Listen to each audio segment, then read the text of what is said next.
The certified letter arrived on a Tuesday morning, and I knew it was trouble the moment I saw the return address: Meadowbrook Estates Homeowners Association. I had been living in my house on the outskirts of Springfield, Illinois for 6 months, and this was the third complaint I'd received about my 3-acre lot. The first two had been polite reminders about keeping my grass trimmed. This one, signed by the HOA president Karen Thornberry, threatened daily fines of $200 if I didn't immediately address what she called the unsightly and neglected condition of your property. I stood in my driveway, reading the letter twice, feeling my blood pressure rise with each word. My lot wasn't neglected. It was wild, yes, but that was the entire reason I'd bought the place. After 15 years of living in a cramped apartment in Chicago, working as an environmental consultant, I'd saved enough to buy this property specifically because it had space. The house itself was modest, a small ranch-style building, but the land stretched out behind it in rolling waves of what most people would call weeds. To me, it was potential. Karen Thornberry had called me 3 times in the past month, her voice sharp and nasal over the phone. Each conversation had been the same. She'd explain that the community had standards. She'd mention property values. She'd hint that my laziness was bringing down the entire neighborhood. I'd tried to explain that I was planning something for the land, but she'd never let me finish a sentence. Now, holding this letter with its bold threats and legal language, I made a decision. If Karen wanted my lot to look intentional instead of neglected, I'd give her exactly that. I'd been researching native prairie restoration for years, written reports on it, consulted on projects across the Midwest. It was time to practice what I preached. I went inside and pulled out my laptop, searching for information I already knew by heart. Illinois was once covered in millions of acres of tall grass prairie. Now less than 1% remained. The prairie ecosystem, with its deep-rooted grasses and diverse wildflowers, had been plowed under for agriculture and development. But those native plants, many of them now rare or threatened, were protected under various federal and state conservation laws. The North American Native Plant Society had programs for landowners who wanted to restore prairie habitats. The Natural Resources Conservation Service offered guidance and even some funding. And most importantly, once you established a registered native prairie restoration site, it came with legal protections. You couldn't just mow it down. You had to maintain it as habitat. I spent the entire evening making calls and sending emails. By midnight, I had contacted Dr. Rebecca Martinez at the Illinois Department of Natural Resources and scheduled a site visit for the following week. I'd reached out to Prairie Moon Nursery in Minnesota about bulk seed orders. I'd downloaded application forms for the Conservation Stewardship Program. This wasn't going to be a small project, but I had the savings, the knowledge, and now the motivation. The next morning, I drove to the Meadowbrook Estates Community Center for my first face-to-face meeting with Karen Thornberry. The community center was exactly what I expected: a bland beige building with a meticulously maintained lawn, flower beds full of non-native petunias, and a parking lot that could have been anywhere in suburban America.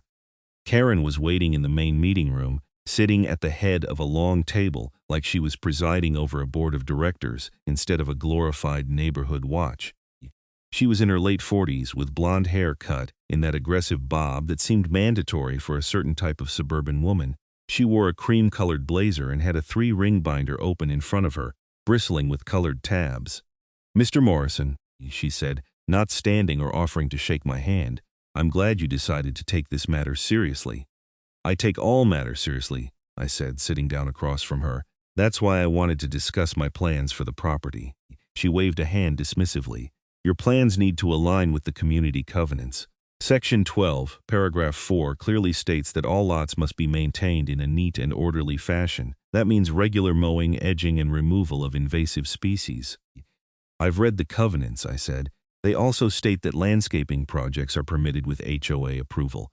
I'm here to inform you that I'm beginning a native prairie restoration project on my 3 acres. Karen's expression didn't change, but I saw her grip tighten on her pen. "A what?" "Native prairie restoration. I'll be planting over 200 species of native Illinois grasses and wildflowers. It's an ecological restoration project that will provide habitat for pollinators, birds, and other wildlife. It's also protected under federal conservation programs." She laughed, a short bark of sound. "Mr. Morrison, I don't know what kind of game you think you're playing, but this is a residential community, not a nature preserve. You can't just let your property go wild and call it a project. It won't be wild. It'll be carefully planned and maintained according to established prairie restoration practices. I'll have the Illinois Department of Natural Resources involved, along with the USDA conservation programs. This is legitimate land management. Karen stood up, closing her binder with a sharp snap. Your so-called project is denied. You have 10 days to mow your entire lot down to 3 inches or less, or the fines begin. This meeting is over. I stood as well, keeping my voice level. You might want to consult with the HOA's lawyer before you make that decision final. Federal conservation laws supersede HOA covenants. Once my restoration project is registered and approved, you won't have any legal standing to interfere with it. Her face flushed red. Get out. I left, but I wasn't worried. I'd dealt with people like Karen before in my consulting work. They relied on intimidation and the assumption that most people wouldn't push back. But I wasn't most people, and I had the law on my side. Dr. Martinez arrived the following Tuesday in a DNR truck, accompanied by a younger assistant named James who carried a soil testing kit and a camera. I met them at the gate to my property, and we walked the 3 acres together. Dr.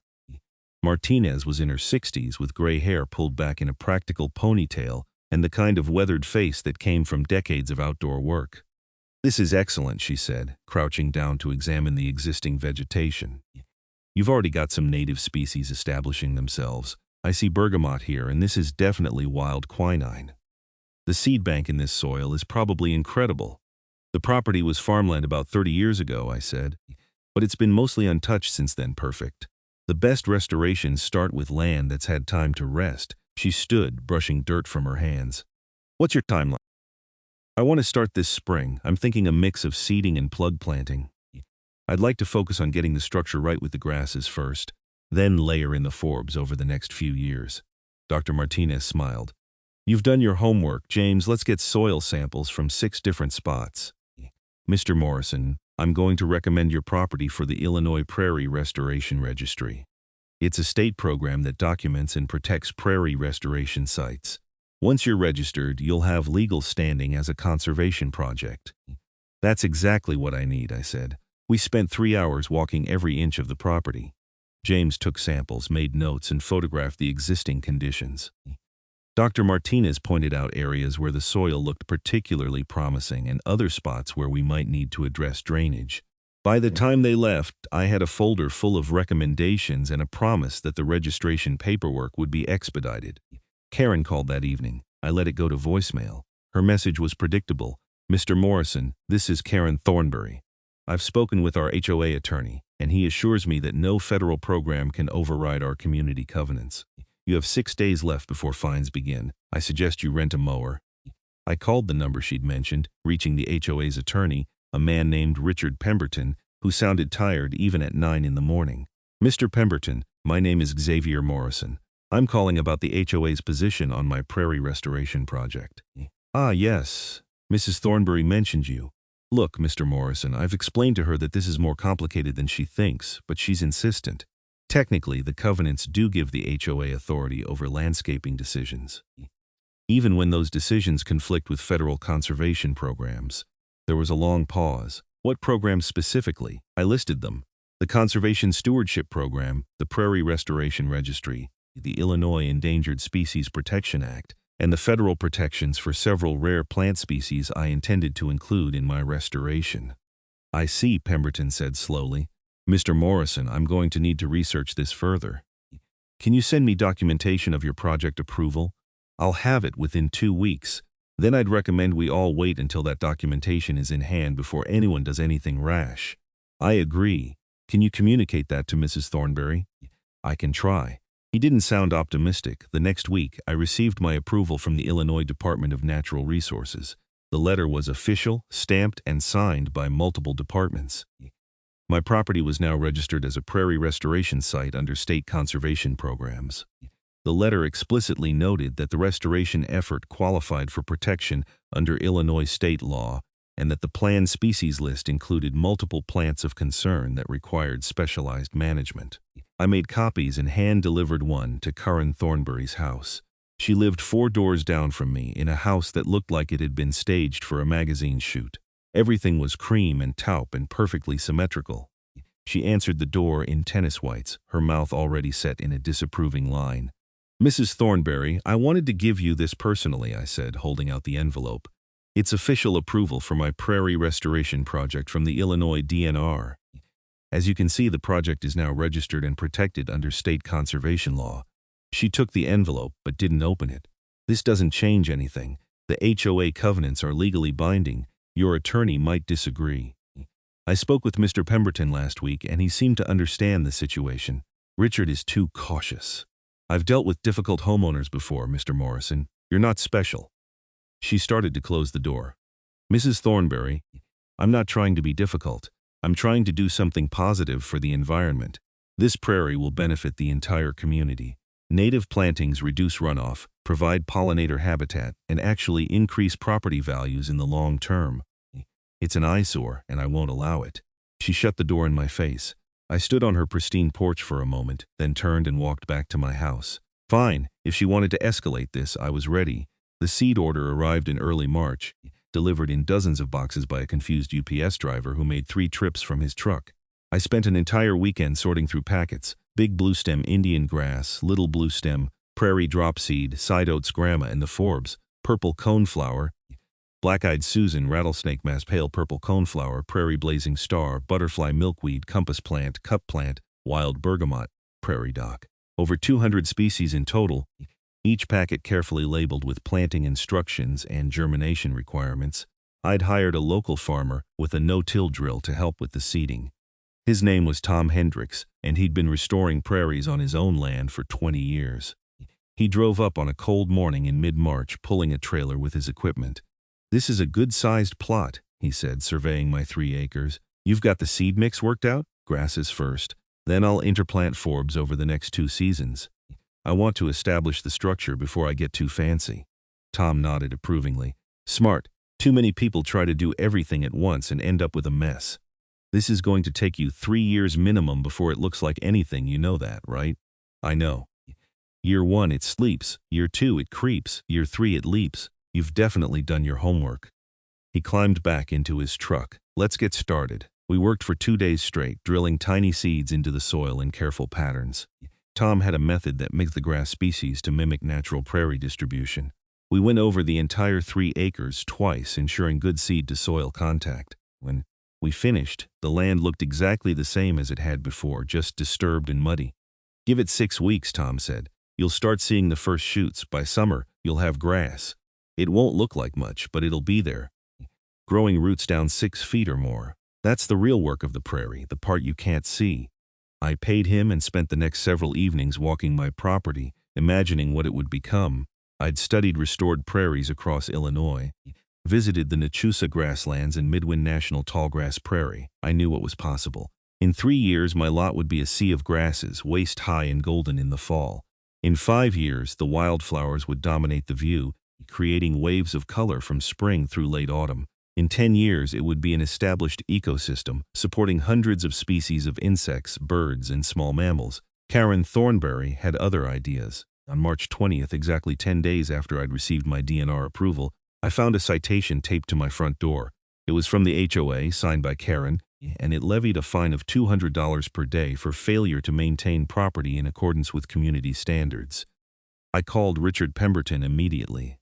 "Did you authorize this fine?" "No, I did not.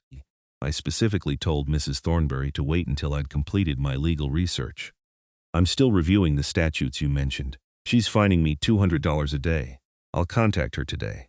"Mr. Morrison, for what it's worth, I think you're probably in the right here.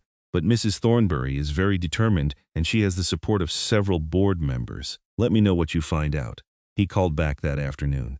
"Mrs. Thornberry says the fine stands.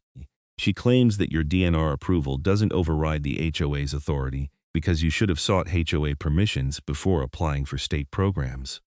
She's calling it a procedural violation. That's absurd. The covenants don't require pre-approval for landscaping projects, just HOA approval of the final plan." I gave her my final plan. "I know. I'm drafting a letter to the board explaining the legal issues here. But Mr. Morrison, you should be prepared for this to get ugly.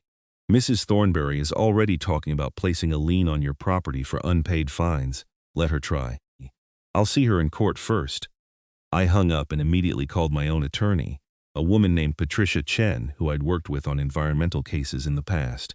She listened to the whole story, occasionally asking questions, and then was quiet for a long moment. Xavier, this is actually a fascinating case, she finally said.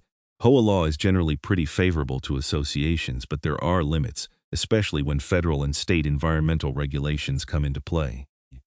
The key question is whether your prairie restoration qualifies as a legitimate conservation activity with legal protections, or whether it's just landscaping that the HOA can regulate. It's definitely legitimate conservation. I have state approval.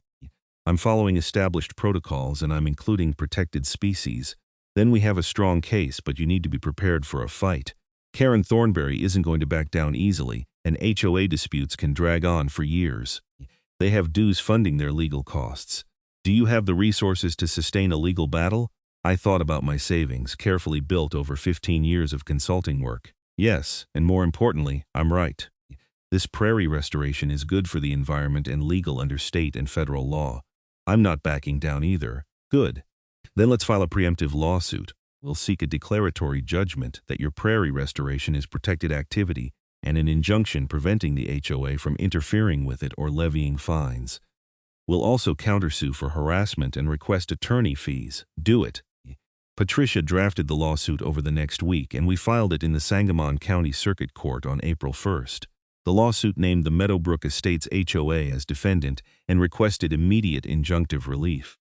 Patricia argued that the HOA was attempting to interfere with federally encouraged conservation activities and that their threats and fines constituted harassment under Illinois law. The judge assigned to our case was Margaret Flynn, a no-nonsense woman in her 50s who had a reputation for cutting through nonsense. She scheduled a preliminary hearing for April 15th and granted a temporary restraining order preventing the HOA from levying any fines until the matter could be heard. Karen Thornberry was furious. She called me directly, her voice shaking with anger. "You're suing the HOA? You're suing your own community?" "The HOA is trying to fine me for a legal conservation project," I said calmly. "What did you expect me to do?" "I expected you to be a reasonable member of this community, to care about your neighbors and property values. I care very much about my neighbors. That's why I'm creating habitat that will benefit everyone. Native plantings reduce water runoff, which helps prevent flooding. They provide food and shelter for pollinators, which helps local gardens and farms. They improve soil health and water quality. This is a net positive for the entire area. It's weeds! You're just too lazy to mow, and you've concocted this elaborate excuse." "Mrs. Thornberry, I've spent over $15,000 so far on seeds, equipment, consultants, and legal fees. If I were lazy, I would have just mowed the lot. This is considerably more work." She hung up on me. By late April, the first shoots were appearing in my prairie.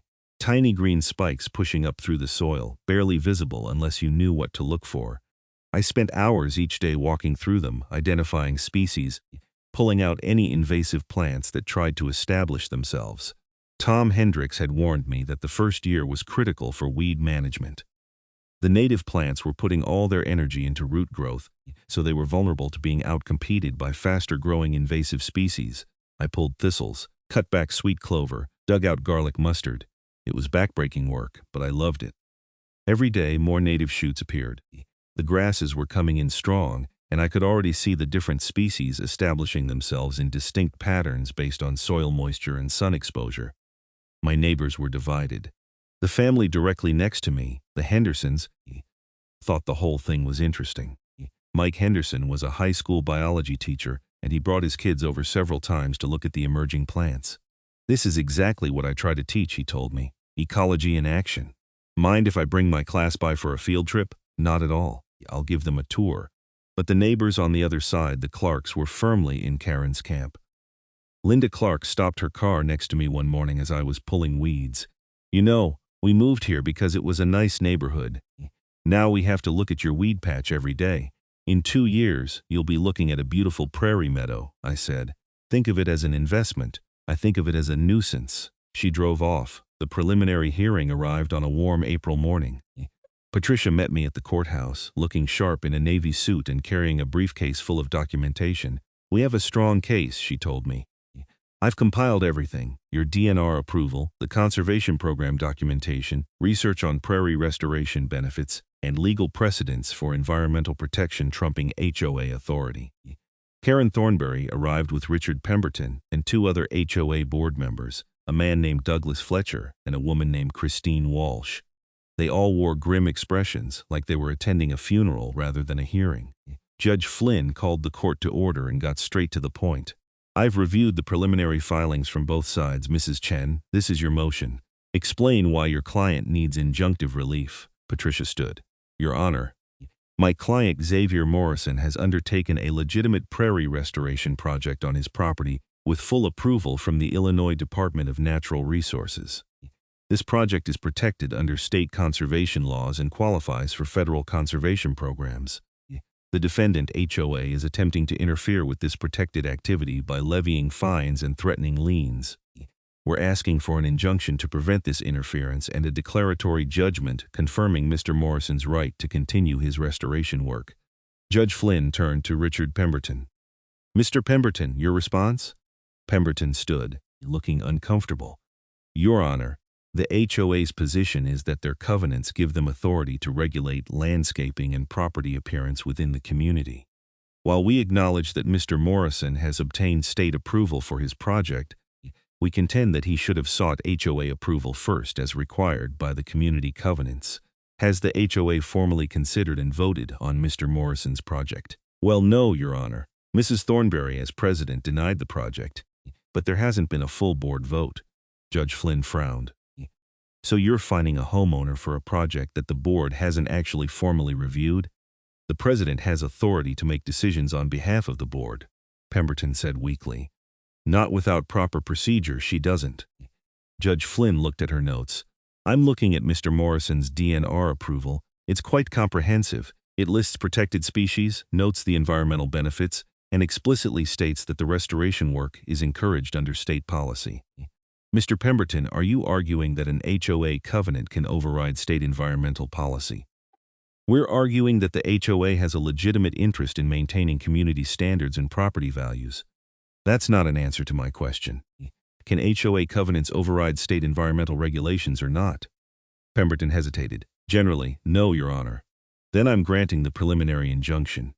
The HOA is prohibited from levying fines or taking any action against Mr. Morrison's property, pending a full hearing on the merits. Furthermore, I'm ordering the HOA board to conduct a formal review of Mr. Morrison's project within 30 days, following proper procedures including notice to all board members and an opportunity for Mr. Morrison to present his case.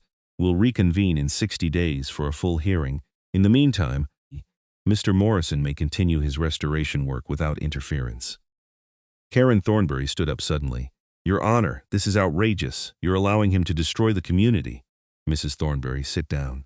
If you have legal arguments to make, your attorney will make them. Outbursts in my courtroom are not acceptable. Karen sat, her face red with fury. We left the courthouse victorious. Patricia was pleased. That went better than I expected. Judge Flynn clearly understands the environmental issues, and she's not impressed with the HOA's procedural shortcuts. We're in good shape. What happens at the formal board review? I asked. You present your project, they ask questions, and they vote. Based on the judge's ruling, they'll have a hard time voting against you without a compelling reason.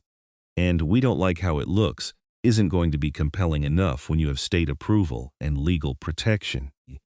The formal board review was scheduled for May 10th in the community center. Patricia advised me to prepare a thorough presentation. I spent 2 weeks putting together a slideshow with photos of established prairies, charts showing the environmental benefits, lists of the species I was planting, and documentation of the project's legal standing.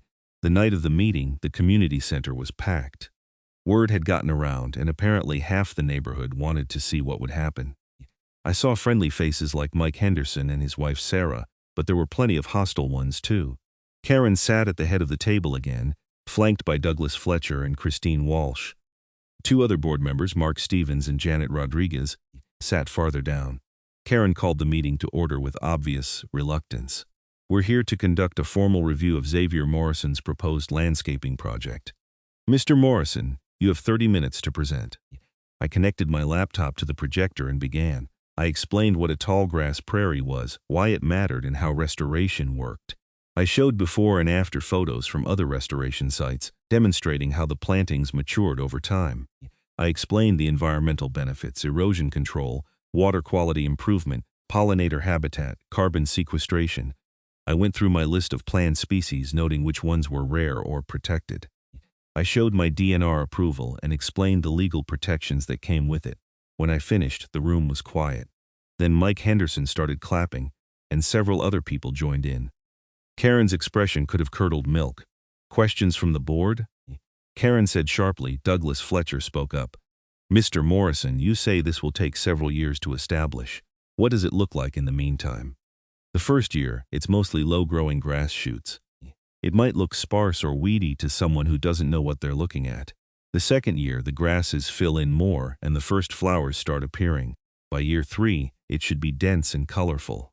By year 5, it'll be spectacular. So for the next 2 years, it's going to look bad? Fletcher said. It's going to look like what it is, a developing ecosystem, no worse than any other garden in its first year. Christine Walsh raised her hand. What about maintenance? Won't this attract rodents or snakes? Prairie maintenance typically involves periodic controlled burns or mowing every few years, along with invasive species management. As for wildlife, yes, it will attract animals. That's part of the point. But we're talking about songbirds, butterflies, and beneficial insects primarily. Snakes are possible, but they're beneficial predators that control rodent populations. You're more likely to have rodent problems with a traditional lawn and landscaping that provides food but no predators. Mark Stevens, who hadn't spoken yet, leaned forward. I've been reading about native landscaping since this controversy started. Everything Mr. Morrison is saying checks out. Native plantings are increasingly popular in landscape design, and they have real environmental benefits. I think we should approve this project. Karen's head snapped toward him. Mark, this is about community standards. Community standards should evolve. We're facing climate change, pollinator collapse, and water quality issues. If a community member wants to do something that addresses these problems, we should support it, not fight it. Janet Rodriguez nodded. I agree. I move that we approve Mr. Morrison's Prairie Restoration Project. I second, Mark said. Karen looked furious. We need to discuss this further. We've discussed it for 2 months, Janet said. And Mr. Morrison just gave us a comprehensive presentation. I think we're ready to vote. Patricia, sitting next to me, whispered, This is going better than I expected. Karen had no choice. Fine. All in favor of approving Mr. Morrison's project? Mark and Janet raised their hands immediately. Douglas Fletcher hesitated, then slowly raised his hand as well. Opposed? Karen and Christine raised their hands. The motion passes 3-2, Mark announced. Mr. Morrison, your project is approved. The crowd erupted in mixed reactions. Some people cheered, others grumbled. Karen slammed her gavel down. This meeting is adjourned. She stormed out of the community center without speaking to anyone. Patricia shook my hand. Congratulations. You've won. Not yet, I said, watching Karen's retreating back. She's not going to let this go. I was right.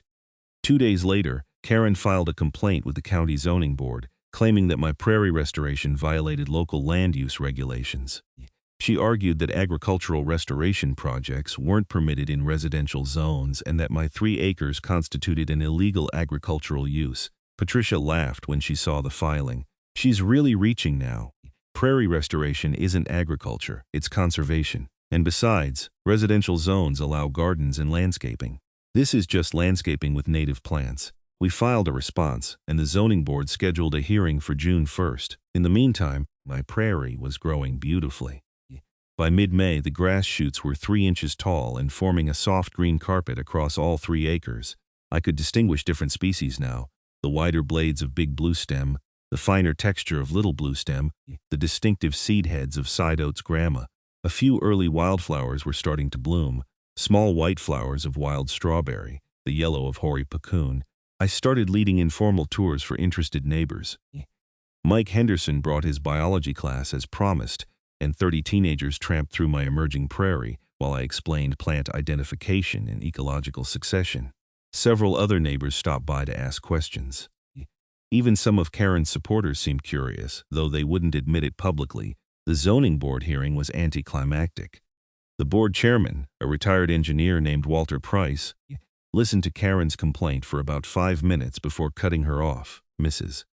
Thornberry, I've reviewed Mr. Morrison's project documentation. This is clearly a residential landscaping project using native plants.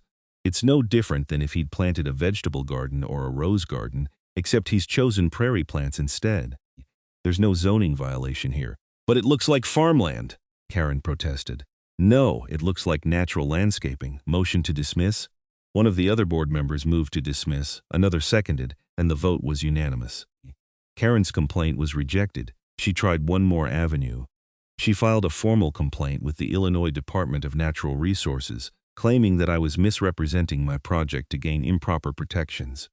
She argued that my lot was too small to constitute a legitimate prairie restoration and that I was just using conservation programs as a loophole to avoid HOA regulations. Dr. Martinez called me when she received the complaint. She was laughing. Mr. Morrison, I've been doing this work for 30 years, and I've never had someone complain that a restoration project was too successful. Mrs. Thornberry seems to think prairie restoration is some kind of scam. Can she cause problems for my project? Not even slightly. Your restoration is legitimate, well-planned, and properly registered. Size isn't a factor. We have registered prairie restorations that are smaller than an acre. Yours is actually quite substantial. I'm going to respond to her complaint, but it's not going anywhere. If anything, her complaint is helping us because it's generating publicity for native landscaping. I've already had 3 reporters call asking about the controversy. The reporters started showing up at my house in mid-June. First was a writer from the State Journal-Register, Springfield's main newspaper. She was a young woman named Emily Chen who took extensive photos of my prairie, now lush with grass and dotted with early summer wildflowers. The first butterfly milkweed plants were blooming, their bright orange flowers like flames against the green grass. "This is beautiful," Emily said, kneeling to photograph a monarch butterfly on a milkweed flower. "I don't understand what the HOA's problem is." "They think it looks messy," I said. "They're used to lawns and traditional landscaping. Have you had support from other neighbors?" "Some. There's a definite split in the community. Some people think this is great, others hate it. Karen Thornberry has been particularly vocal in her opposition. I'd like to interview her for balance. Do you think she'd talk to me?" "You can try, but she's pretty angry right now." The article ran the following Sunday with the headline, "Meadowbrook Estates is AA at War Over Native Prairie." It was fair and comprehensive, explaining both sides but clearly favoring the environmental benefits of the restoration. Emily had interviewed Dr. Martinez, who gave a glowing assessment of the project. She'd also interviewed Karen, who came across as rigid and unreasonable, complaining about weeds and property values, without acknowledging any of the environmental science. The article sparked more interest. A local TV station sent a crew to film a segment for their evening news. They got beautiful footage of the prairie waving in the wind, butterflies and bees moving from flower to flower. They interviewed me and several supportive neighbors. They tried to interview Karen, but she refused to appear on camera, so they just showed shots of the HOA community center and read from her written statement complaining about the eyesore. The publicity brought unexpected support. I started receiving letters and emails from people across Springfield and even from other parts of Illinois. Master gardeners, environmental activists, and conservation organizations all reached out to express support. The Illinois chapter of the Sierra Club sent me a letter congratulating me on the restoration and offering assistance if needed. A local native plant society asked if they could hold a field day at my property, but the publicity also hardened Karen's opposition. She doubled down, writing a letter to the editor of the State Journal-Register, arguing that neighborhoods needed standards and that environmental concerns didn't override property rights. She accused me of being a radical environmentalist, trying to impose my values on the community. The full hearing in front of Judge Flynn was scheduled for July 15th. Patricia and I spent weeks preparing. She compiled a thick brief with legal precedents, environmental regulations, and expert testimony. We had letters of support from the DNR, from conservation organizations, from the zoning board. We had photos documenting the prairie's progress. We had soil tests, species lists, and habitat assessments. Karen and the HOA had Richard Pemberton and a new attorney they'd hired, a man named Gregory Walsh, who specialized in property law and had a reputation as a bulldog. He filed a brief arguing that HOA covenants were property rights that deserved protection. and that allowing individual homeowners to ignore community standards would lead to chaos. He claimed that the environmental benefits of my prairie were overstated, and that the real issue was whether communities could maintain aesthetic standards. The hearing lasted an entire day. Patricia presented our case methodically, walking through each legal argument and supporting it with documentation and precedent. She called Dr. Martinez as an expert witness, and Dr. Martinez explained in detail why prairie restoration was important and how my project met all professional standards. Mr. Morrison's restoration is textbook quality, Dr. Martinez testified. He's using appropriate species for the region, following proper establishment procedures, and managing invasives correctly. This is exactly the kind of project we want to encourage. Gregory Walsh cross-examined her aggressively. Dr. Martinez, isn't it true that the primary purpose of prairie restoration is typically for large tracts of public land, not small residential lots? No, that's not true. Prairie restoration happens at all scales. Residential restorations are increasingly common and valuable because they create habitat corridors and demonstrate sustainable landscaping to the public. But surely a 3-acre plot can't have significant environmental impact. Actually, 3 acres is quite substantial. It can support hundreds of species of insects, dozens of species of birds, and provide significant pollinator habitat. Every restoration project matters regardless of size. Walsh tried several more angles, but Dr. Martinez was unflappable. She'd been doing this work too long to be intimidated by a lawyer. The HOA called their own expert, a landscape architect named Donald Marsh, who specialized in residential design. Marsh argued that my prairie was inappropriate for a residential setting because it didn't match the aesthetic of the neighborhood. Residential landscaping is about creating a cohesive, attractive environment, Marsh testified. When one property stands out dramatically from its neighbors, it disrupts the visual harmony of the community and can negatively impact property values. Patricia cross-examined him with precision. Mr. Marsh, are you familiar with native landscaping and prairie restoration? I know the basics. Have you ever designed or installed a prairie restoration project? No, but I've worked with native plants in some designs. Are you aware that native landscaping is increasingly recognized as best practice in sustainable landscape architecture? There's debate about that in the field. Are you aware that the American Society of Landscape Architects has published guidelines promoting native plantings for environmental reasons? I've seen those guidelines, and you disagree with them? I think they're one approach, but not the only approach. In a residential setting, community standards and aesthetics matter as much as environmental concerns, more than federal and state conservation laws. Marsh hesitated. That's a legal question, not a landscape design question. Patricia let the answer hang in the air before sitting down. The hearing concluded with closing arguments. Patricia's was sharp and comprehensive, arguing that my project was legally protected, environmentally beneficial, and properly approved. She emphasized that the HOA had failed to follow its own procedures and was trying to retroactively punish me for a project they'd never formally considered until forced to by the court. Walsh argued that the case was fundamentally about property rights and community standards. He claimed that allowing my prairie would set a precedent that would destroy HOA authority and lead to neighborhood chaos. He painted a picture of lawns turning to weeds, houses falling into disrepair, all because homeowners could claim environmental exemptions. Judge Flynn listened carefully to both sides, asked several pointed questions, and then said she'd issue a written ruling within 2 weeks. Those 2 weeks felt endless. My prairie was now in full bloom with black-eyed Susan's purple coneflowers and wild bergamot creating waves of color. The grasses were knee-high and swaying constantly, goldfinches perched on the tall stems, cardinals nested in the dense growth, and the butterfly population had exploded. On any given day, I could see monarchs, swallowtails, fritillaries, and dozens of other species. The prairie was humming with life. Neighbors regularly stopped to look. The opponents still complained, but I noticed more people were curious than hostile. Linda Clark even stopped her car one evening and rolled down the window. I still think you should have just mowed, she said. But I'll admit, those orange flowers are pretty. Butterfly milkweed, I said. Critical habitat for monarch butterflies.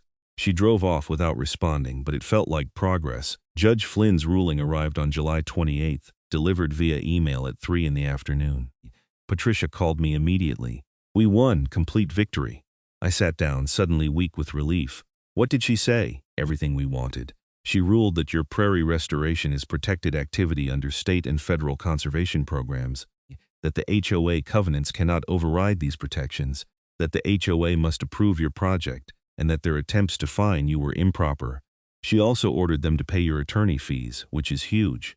HOAs almost never have to pay attorney fees. Karen's going to lose her mind probably. But Xavier, this is a significant ruling. Judge Flynn wrote a comprehensive opinion discussing the importance of environmental conservation and the limits of HOA authority. This could set precedent for other cases. The ruling was 19 pages long. I read it 3 times, savoring every paragraph. Judge Flynn had methodically dismantled every argument the HOA made.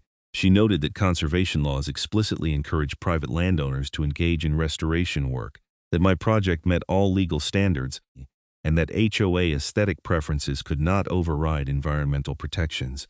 She wrote, while homeowners associations serve a legitimate purpose in maintaining community standards, these standards must yield when they conflict with the broader public interest in environmental conservation. Mr. Morrison's prairie restoration provides tangible environmental benefits including pollinator habitat, erosion control, and native species preservation. These benefits are recognized by state and federal conservation programs and protected by law. The HOA's aesthetic objections, while sincerely held, do not outweigh the legal protections afforded to conservation activities. The ruling made local news again. Emily Chen wrote a follow-up article.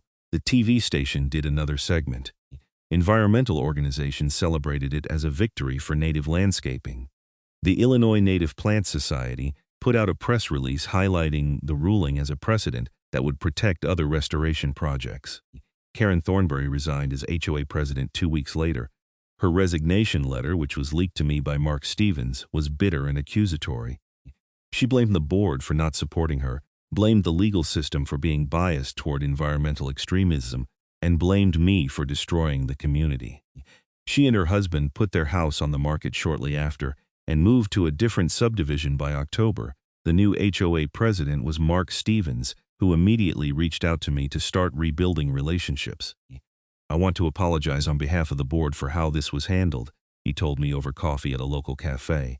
Karen let her personal feelings override good judgment, and the board didn't rein her in soon enough.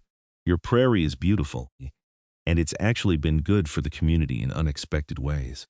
3 other homeowners have reached out asking about doing smaller native plantings in their yards.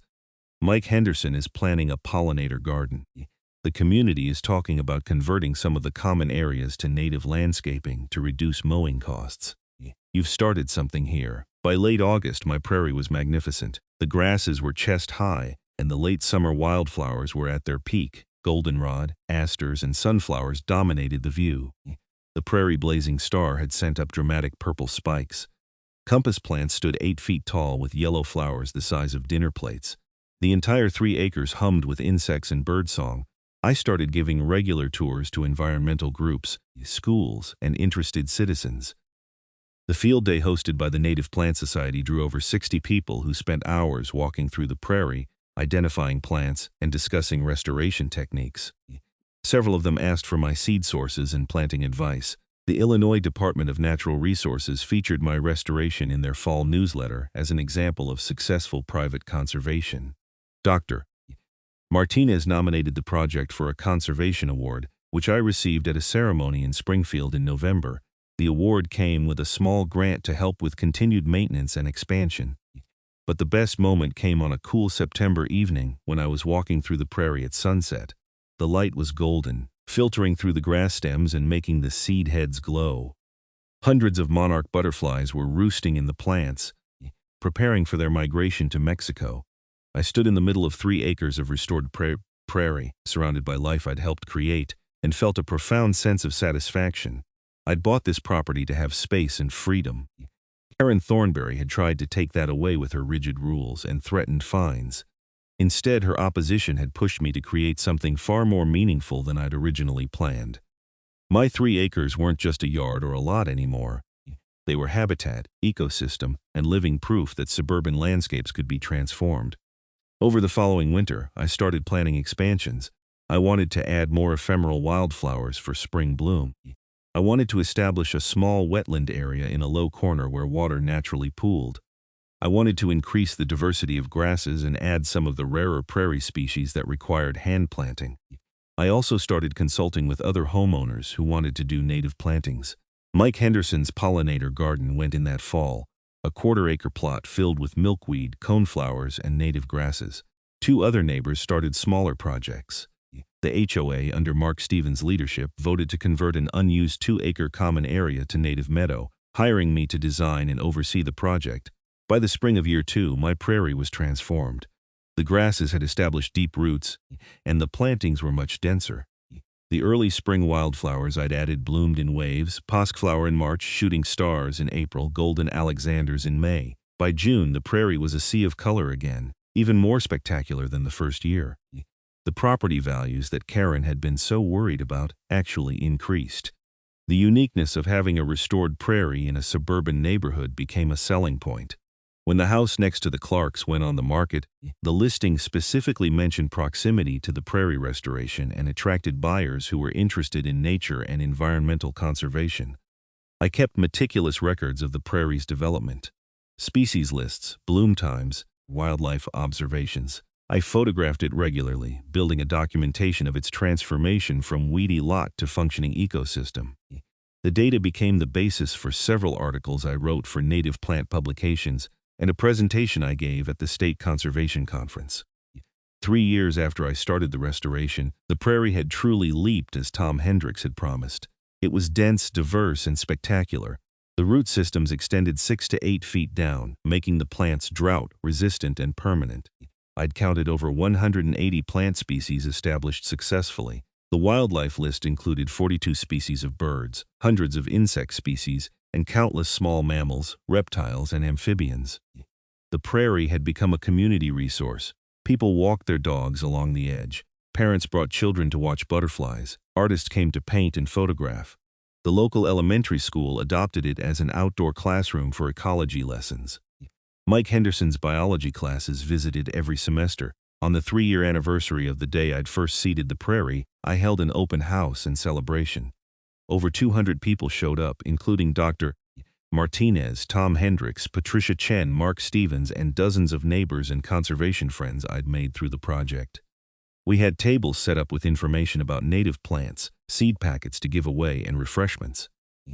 As I stood looking at the crowd of people wandering through the prairie, exclaiming over flowers and spotting butterflies, I thought about that first threatening letter from Karen Thornbury. She'd wanted me to mow my lot down to 3 inches. Instead, she'd inadvertently inspired me to create something that would last decades, benefit countless species, and change how an entire community thought about their relationship with the land. The prairie wasn't just mine anymore. It belonged to the monarchs that bred there, the goldfinches that ate its seeds, the children who learned about ecosystems in its paths, and the community that had come to embrace it. Karen Thornbury had complained about my weedy lot, so I'd planted 3 acres of federally protected native prairie. It was the best decision I'd ever made. The legal precedent set by Judge Flynn's ruling spread beyond Springfield. Environmental attorneys across Illinois started citing the case in other disputes involving HOAs and conservation activities. The ruling was discussed at conferences, written up in legal journals, and used as a teaching example in environmental law classes. My specific situation became part of a larger conversation about how communities could adapt to environmental challenges while respecting both individual rights and collective interests. I continued to consult on restoration projects, helping other landowners navigate the complex intersection of conservation law, local regulations, and neighborhood politics. Every project was different, but they all shared common themes: the importance of proper documentation, the value of state and federal conservation programs, and the need for patience in both ecological restoration and community relations. The Meadowbrook Estates HOA itself transformed over the years following the Prairie case.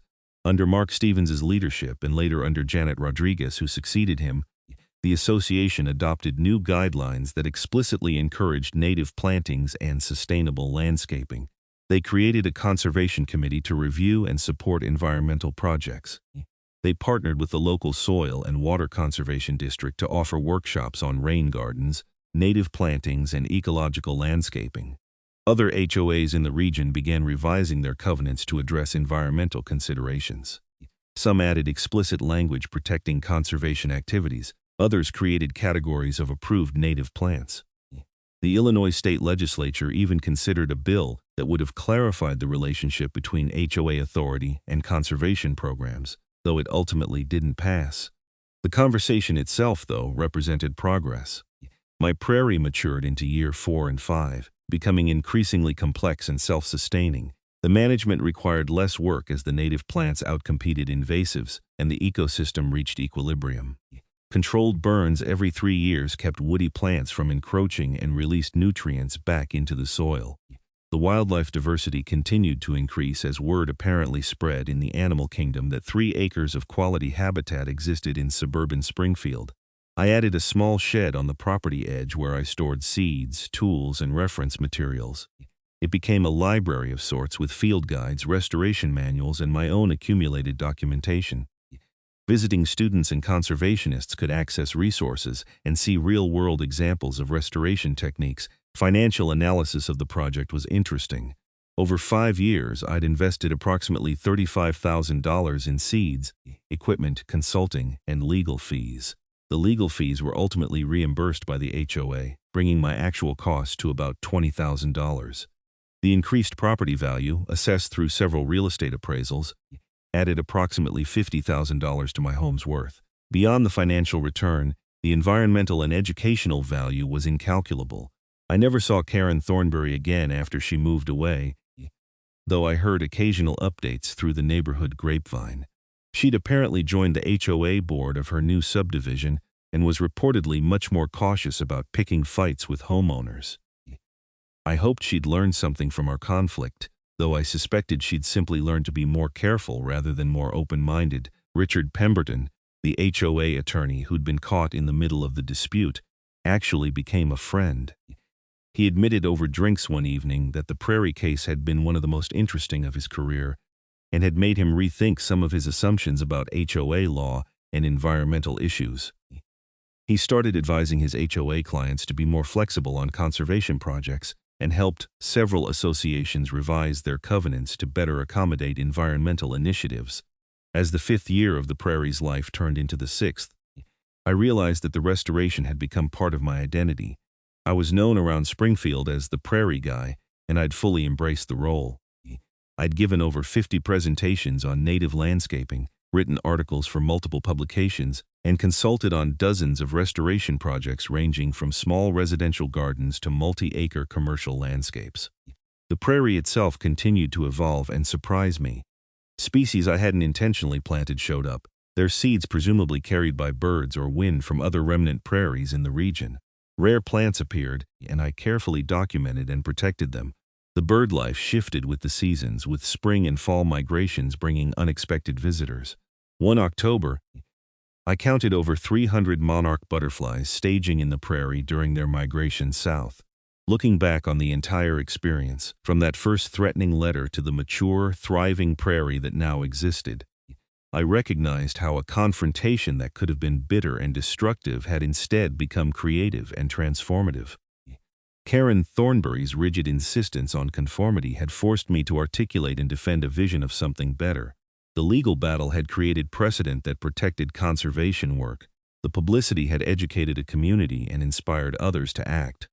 The Prairie stood as proof that suburban landscapes didn't have to be ecological deserts. 3 acres of restored native habitat in the middle of a residential subdivision demonstrated that people and nature could coexist, that environmental restoration was compatible with community living, and that beauty came in many forms beyond the traditional lawn aesthetic. I continued to walk the Prairie almost every day, never tiring of its seasonal changes and constant activity. Each walk revealed something new, a rare butterfly species, a bird I hadn't seen before, a wildflower reaching peak bloom. The Prairie was never static, never boring, never finished. It was alive in a way that no lawn could ever be, and it made my 3 acres feel like 300. The Meadowbrook Estates community had changed too, becoming more environmentally conscious and more accepting of diversity in landscaping choices. The native meadow in the common area had matured beautifully, and several other homeowners had established their own smaller prairies and pollinator gardens. The neighborhood had inadvertently become a network of habitat patches, creating corridors for wildlife and demonstrating sustainable landscape practices to the broader community. As I sat on my porch one evening in late summer of year 6, watching goldfinches feeding on the prairie grass seeds and monarchs nectaring on the goldenrod, I thought about how much had changed since I'd opened that first threatening letter. Karen Thornberry had complained about my weedy lot, seeing only problems and violations. I'd responded by creating something that would outlast both of us, something that provided genuine environmental benefit while also being beautiful, educational, and legally protected. The 3 acres of federally protected native prairie stretching out before me represented more than just a successful restoration project. It represented the possibility of change, the value of standing up for what was right, and the power of creating something positive in response to negativity. It was my answer to small-minded rules and suburban conformity, not defiance for its own sake, but the creation of something genuinely better. The prairie would continue to grow and evolve long after I was gone, its deep roots and diverse ecosystem capable of persisting for decades or even centuries if properly maintained. Future owners of the property would inherit not just a house and lot, but a functioning prairie ecosystem with legal protections and established ecological value. The restoration was my legacy, my contribution to reversing the ecological losses that had eliminated 99.99% of Illinois' original prairie. And it all started because an HOA president complained about weeds. I couldn't help but smile at the irony. Karen Thornberry had set out to force me into conformity, to make my lot look like everyone else's. Instead, she'd pushed me to create something unique, protected, and valuable. Her complaint had been the catalyst for something far more significant than either of us had imagined possible. The prairie rustled in the evening breeze, grass stems swaying and seed heads catching the last light. Somewhere in the dense vegetation, a meadowlark called. The air smelled like earth and grass and late summer flowers. This was home in a way no perfectly manicured lawn could ever be. This was alive, connected, meaningful. Karen Thornberry had complained about my weedy lot, so I'd planted 3 acres of federally protected native prairie, and I'd do it again in a heartbeat.